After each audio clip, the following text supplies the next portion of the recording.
Hello बच्चों, कैसे हैं आप लोग। आई होप कि आप लोग बहुत अच्छे होंगे और आप लोगों का पढ़ाई बहुत ही अच्छा चल रहा होगा। तो बच्चों, आप लोगों का एग्ज़ाम में बस 1 महीना का समय बचा हुआ है बच्चों। और आप लोगों का तैयारी कैसा हुआ है आज के इस वीडियो से पता चलने वाला है। ठीक है बच्चों। तो अभी हम लोग 20 साइंस का ऑब्जेक्टिव क्वेश्चंस करेंगे बच्चों, और इस 20 में से आप कितने का आंसर दे सकते हैं। अगर मान लीजिए अगर 20 में से 20 का आप दे सकते हैं तो आपका तैयारी बहुत ही अच्छा चल रहा है। ठीक है बच्चों। तो चलिए फटाफट क्वेश्चन नंबर 1 से स्टार्ट करते हैं। ठीक है बच्चों, देखिए पहला क्वेश्चन हम लोगों का, प्रकाश की किरणें गमन करती है। तो प्रकाश की किरणें जो है बच्चों वो कैसे गमन करती है, फटाफट आप लोग आंसर आंसर कीजिए, कमेंट कीजिए फटाफट। ठीक है। प्रकाश की किरणें कैसी गमन करती है, तो सीधी रेखा में गमन करती है। किनका ऑप्शन नंबर ए सही है। ठीक है, जो भी ए किए हैं उनका सही है। चलिए बच्चों अगला क्वेश्चन करते हैं हम लोग 2 नंबर। प्रकाश के प्रवर्तन के कितने नियम हैं। तो बच्चों बताइए प्रकाश प्रवर्तन के कितने नियम होते हैं, जल्दी से बताइए। कितने होते हैं बच्चों, प्रकाश प्रवर्तन के 2 नियम होते हैं। कितने होते हैं बच्चों, 2 नियम। ठीक है। चलिए अब अगला क्वेश्चन करते हैं। चलिए अगला क्वेश्चन हम लोगों का 3 नंबर क्वेश्चन है बच्चों। यदि आपतन कोण का मान 60 डिग्री है तो परावर्तन कोण का मान क्या होगा, जल्दी से बताइए। अगर आपतन कोण का मान 60 डिग्री है बच्चों तो परावर्तन कोण का मान क्या होगा बच्चों, परावर्तन कोण का मान भी 60 डिग्री होगा। वो कैसे होगा, क्योंकि ये देखिए एक समझ लीजिए ये मिरर है, आईना है, इस पे प्रकाश आ रहा है, ये हो जाएगा, यहाँ पे बन जाएगा आपतन कोण, और ये रिटर्न होके टकरा के चला जाएगा प्रकाश, ये बन जाएगा परावर्तन कोण। तो आपतन कोण परावर्तन कोण के बराबर होता है। ठीक है बच्चों। तो ये अगर आपतन कोण 60 है तो परावर्तन कोण भी कितना होगा, 60 डिग्री होगा। ठीक है बच्चों। चलिए अगला क्वेश्चन हम लोग 4 नंबर क्वेश्चन करते हैं। उत्तल दर्पण की फोकस दूरी होती है। तो जल्दी से बताइए बच्चों उत्तल दर्पण की फोकस दूरी क्या होती है। तो उत्तल दर्पण की फोकस दूरी क्या होती है, शून्य होती है, धनात्मक, ऋणात्मक, इनमें से कोई नहीं। तो क्या होता है बच्चों, तो धनात्मक होती है। चलिए बहुत ही अच्छा, जो बच्चे सही आंसर कर रहे हैं उनको एकदम बहुत ही मेरे तरफ से गुड है, उन लोगों को, आप लोगों का तैयारी बहुत ही अच्छा चल रहा है। चलिए अगला क्वेश्चन हम लोगों का 5 नंबर है। सौर्य भट्टी में किस दर्पण का प्रयोग किया जाता है। तो चलिए बच्चों फटाफट आंसर कीजिए। सौर्य भट्टी आप लोग पढ़े होंगे, सौर्य भट्टी में किस दर्पण का प्रयोग किया जाता है बच्चों। तो सौर्य भट्टी में अवतल दर्पण का प्रयोग किया जाता है बच्चों। ठीक है, जिनका ऑप्शन नंबर ए है उनका सही है। ठीक है बच्चों, अवतल दर्पण का। चलिए अब अगला क्वेश्चन हम लोग 6 नंबर क्वेश्चन करते हैं।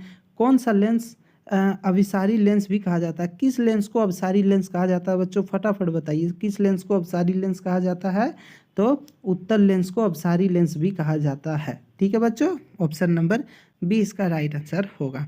चलिए 6 में से 6 किन का सही है, कमेंट कर दीजिए एक बार फटाफट से। 6 में से 6 किन का सही है। चलिए अगला क्वेश्चन 7 नंबर। जल में सिक्का डालने पर वह अपनी वास्तविक स्थिति से ऊपर उठा दिखाई देता है, यह प्रकाश के किस घटना को दर्शाता है।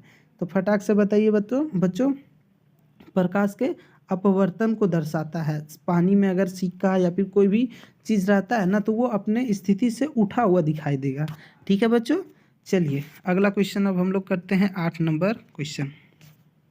आँखों के रंगीन भाग को क्या कहते हैं। आँख जो होता है बच्चों, जो इस तरह से आँख होता है जिसमें किसी का भूरा होता है किसी का काला होता है, तो वो जो रंगीन भाग होता है बच्चों, वो जो रंगीन गोल सा भाग होता है उसे क्या कहते हैं, जल्दी से बताइए आप लोग। तो उसे हम लोग आइरिस कहा जाता है। क्या कहा जाता है बच्चों, आइरिस कहा जाता है। चलिए 8 नंबर क्वेश्चन हो गया। अब चलिए 10 नंबर क्वेश्चन करते हैं। चिप्स की थैली में कौन सी गैस भरी होती है। बहुत ही इजी और आसान, क्योंकि ये सब क्वेश्चंस आप लोग बहुत बार किए भी होंगे और हमने बहुत बार कराया है। तो चलिए फटाफट बताइए बच्चों चिप्स के पैकेट में कौन सी गैस भरी होती है। तो चिप्स के पैकेट में नाइट्रोजन गैस भरी होती है, जिससे कि खाना खराब ना हो, जैसे चिप्स हो गया, कुरकुरे हो गया, ये सब खराब ना हो। ठीक है बच्चों। चलिए अब अगला क्वेश्चन हम लोग करते हैं 10 नंबर क्वेश्चन। अम्ल को जल के साथ मिश्रित करने पर उत्पन्न होती है। तो अम्ल को जब जल के साथ मिश्रित किया जाता है तो क्या उत्पन्न होता है बच्चों, फटाफट से बताइए। अम्ल को जल के साथ मिश्रण करेंगे तो क्या उत्पन्न होगा, तो H+ आयन। क्या उत्पन्न होगा बच्चों? H+ ion. ठीक है, तो अभी तक 10 में से 10 किनका सही है फटाफट कमेंट करते चलिए आप लोग। ठीक है बच्चों, चलिए चलिए बच्चों अगला क्वेश्चन हम लोग देखते हैं 11 नंबर क्वेश्चन। अम्ल धातु के साथ अभिक्रिया करके कौन सा गैस निकालती है? अम्ल जब भी धातु के साथ अभिक्रिया करती है ना बच्चों, तब क्या कौन सा गैस निकलता है? हाइड्रोजन गैस निकलता है। ठीक है बच्चों, कौन सा गैस निकलता है? हाइड्रोजन। ऑप्शन नंबर ए इसका राइट आंसर हो जाएगा। चलिए अगला क्वेश्चन हम लोगों का 12 नंबर, उदासीन विलयन का पीएच मान होता है। चलिए बच्चों फटाफट कमेंट कीजिए आप लोग कि उदासीन विलयन का पीएच मान क्या होता है। उदासीन विलयन का पीएच मान क्या होता है बच्चों? तो 7 होता है। ठीक है, क्या होता है? 7 होता है। चलिए अगला क्वेश्चन करते हैं हम लोग 13 नंबर क्वेश्चन। चींटी के डंक में कौन सा अम्ल पाया जाता है? चलिए बताइए तो बच्चों, चींटी के डंक में कौन सा अम्ल पाया जाता है? तो मेथेनोइक अम्ल और कौन सा? फॉर्मिक अम्ल। ठीक है, आप लोग कंफ्यूज मत होइएगा, दोनों एक ही अम्ल का दो नाम है, मेथेनोइक अम्ल और फॉर्मिक अम्ल। ठीक है बच्चों, ऑप्शन नंबर सी इसका राइट आंसर हो जाएगा। चलिए बच्चों अगला क्वेश्चन हम लोगों का 14 नंबर है। कार्बन के सबसे बाहरी कक्षाओं में इलेक्ट्रॉन होते हैं। चलिए फटाफट बताइए तो कार्बन के सबसे बाहरी कक्षाओं में इलेक्ट्रॉन की संख्या कितनी होती है बच्चों? तो फटाफट कमेंट कीजिए आप लोग 14 का क्या आंसर होगा। फटाक से कमेंट कर दीजिए, हम देख लेंगे आप लोगों का कमेंट बाद में। चलिए बताइए तो 14 का क्या होगा? तो 14 का क्या हो जाएगा बच्चों? डी हो जाएगा, 4। ठीक है, इलेक्ट्रॉनों की संख्या सबसे बाहरी कक्षा में कितना होता है? 4 होता है। चलिए बच्चों अगला क्वेश्चन करते हैं हम लोग 15 नंबर क्वेश्चन। प्रकाश संश्लेषण का अंतिम उत्पादन क्या है? प्रकाश संश्लेषण का मतलब क्या होता है बच्चों? पेड़ पौधा जो खाना बनाता है उसे कहते हैं प्रकाश संश्लेषण। तो खाना बनाने के बाद जो अंतिम उत्पादन, जैसे हम लोग खाना उना बनाते हैं तो क्या बनता है? चावल उबल मसाला वसाला मिला के सब चीज़, मान लीजिए दाल बना, भात बना, ठीक है बना, तो इसका भी प्रकाश संश्लेषण जल मिलाता है, सूर्य का प्रकाश लेता है, कार्बन डाइऑक्साइड लेता है, सब चीज़ मिला के खाना बनाता है। तो इसका भी अंतिम उत्पादन क्या होता है? फटाफट कमेंट कीजिए। तो ग्लूकोज होता है। ठीक है, जिस तरह से चावल दाल सब चीज़ मिला के हम लोग मसाला वसाला मिला के खिचड़ी बनाते हैं ना, उसी तरह से इसका भी अंतिम खाना ग्लूकोज होता है। ठीक है, चलिए अगला क्वेश्चन हम लोग 16 नंबर क्वेश्चन करते हैं। रंध्रों का खुलना और बंद होना निर्भर करता है।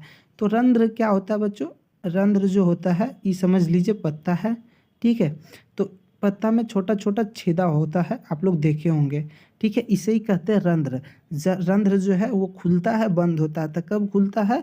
प्रकाश संश्लेषण के समय में। ठीक है, प्रकाश संश्लेषण के समय में, क्योंकि पेड़ पौधा जो खाना बनाता है तो यही छोटा छोटा जो छेदा रहता है उससे हवा अंदर जाता है, सूर्य का प्रकाश अंदर जाता है। ठीक है बच्चों, तो ऑप्शन नंबर बी इसका राइट आंसर हो जाएगा। चलिए बच्चों अगला क्वेश्चन हम लोगों का 17 नंबर क्वेश्चन है।